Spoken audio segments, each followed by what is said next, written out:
You are tired. Maybe you don't even know exactly why, but you feel an invisible weight, as if it were your non-negotiable obligation to keep everything in balance, to please everyone, and to avoid conflict at all costs. From an early age, you were taught that being a good person was the right thing to do, that if you were kind, others would reciprocate, and if you were fair, the world would recognize your worth. But what if this is a comfortable lie designed to keep you well-behaved, predictable, and controllable? How many times have you stayed silent to keep the peace, erased your own needs to avoid disappointing others, or smiled and said, "It's all good," while swallowing your own tears and anger? The brutal truth is that the world does not reward the nice guys. The world rewards the strategic ones. You are starting to realize that the more you try to be accepted, the less you are respected, and the more you give, the less you are valued. This is the digital sanctuary of void and vision, and today we are using the surgical tools of analytical psychology and brutal philosophy to unmask the most dangerous mask you wear, the persona of the good person. We are going to explore why your shadow is not your enemy, but your only true protection in a world that respects boundaries, not promises. Carl Jung called the face you present to the world the persona. It is a social disguise we use to protect ourselves and fit into the expectations of parents, teachers, and society. While the persona is useful for relating to others, it becomes a grave danger when you completely identify with it. You stop being an authentic individual and become a character playing a role you didn't even consciously choose. The problem is that the persona cannot sustain your soul. It can bring you compliments, but it will never bring you genuine fulfillment. Living solely through this mask leads to a suffocating sense of emptiness because you have drifted too far away from your true essence. You have been conditioned to believe that your worth lies in your availability to others, but this excessive availability is a prison where you are manipulated, drained, and forgotten the moment you are no longer useful. If the persona is what you show to be accepted, the shadow is everything you hide to avoid being rejected. It is the hidden side of your psyche, composed of everything you've repressed, your contained anger, your prohibited desires, and the monster you've been taught to fear. But here is the secret that modern society avoids. Your shadow is not your enemy. In fact, it is your only true protection in a world that respects boundaries, not promises. Niccolò Machiavelli, the radical realist, understood that being good is not enough. In many cases, being solely a good person is the fastest path to being discarded and replaced without a shred of guilt from the other side.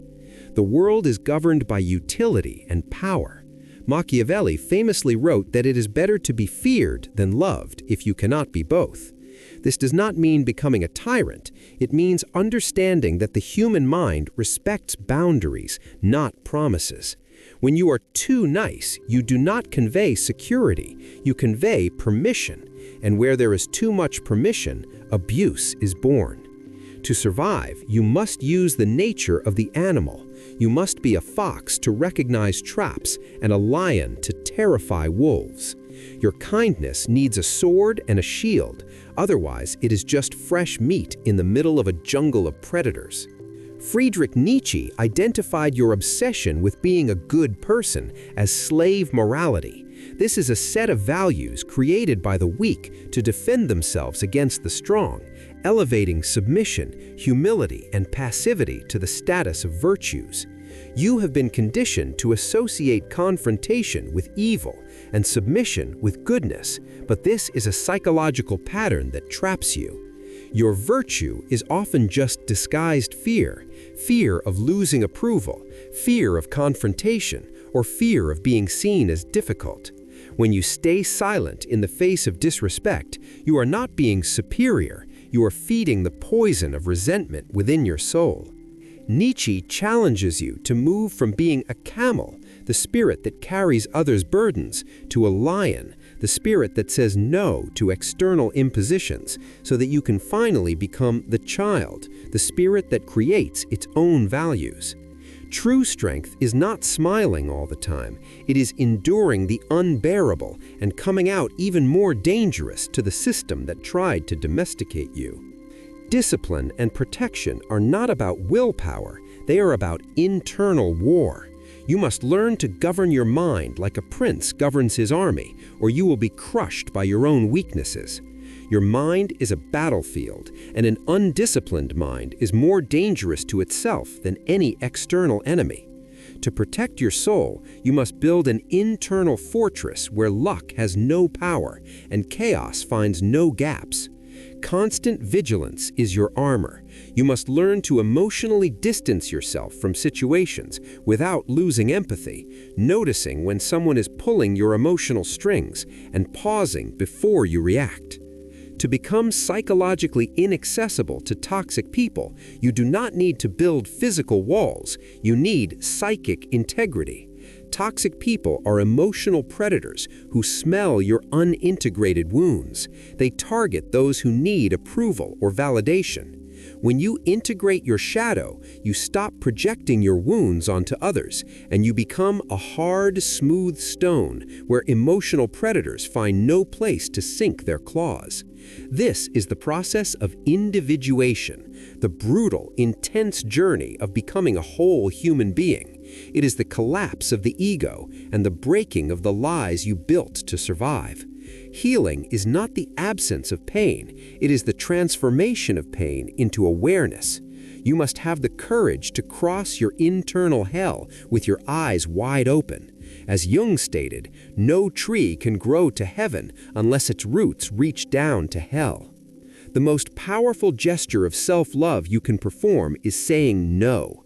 Respect is not asked for, it is imposed. This imposition does not need to be aggressive, it just needs to be firm, clear, and non-negotiable.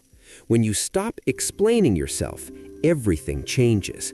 The compulsion to explain is a clear symptom of disconnection from the self and a sophisticated form of submission. It reveals that you are still seeking permission to exist.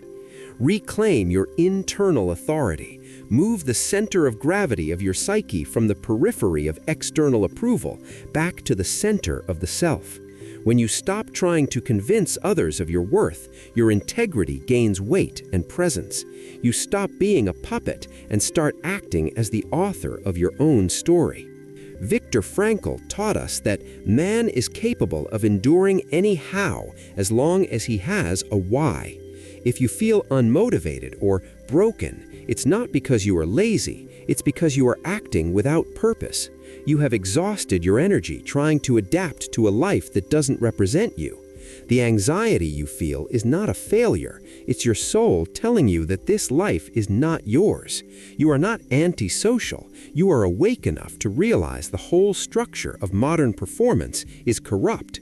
Suffering is the first step of transformation, pushing you back home to your true self. Building a mind so strong it terrifies people is not a choice, it's a renunciation. You will lose superficial friendships and opportunities that require submission, but in exchange, you gain integrity, clarity, and presence. Do not ask for permission to exist. Possess yourself completely. Your authentic life begins exactly where you fear to tread the most. Stop being a good person and start being a whole person, someone who gives because they want to, not because they are afraid to be left. Void and vision is the path for the few who are ready to stop being statistical cogs and start becoming the creators of their own values. Think of your psyche as a kingdom. If you are only a good person, you are like a king who has no army and no walls, leaving the gates open for anyone to walk in and steal the crown. Your shadow is your elite guard, Your shadow is your elite guard, the fierce, dark, and powerful warriors who stand at the gate. Integrating your shadow is not about letting the warriors kill the citizens. It's about giving the king his army so he can rule with both compassion and authority, ensuring that no one dares to disrespect the throne again.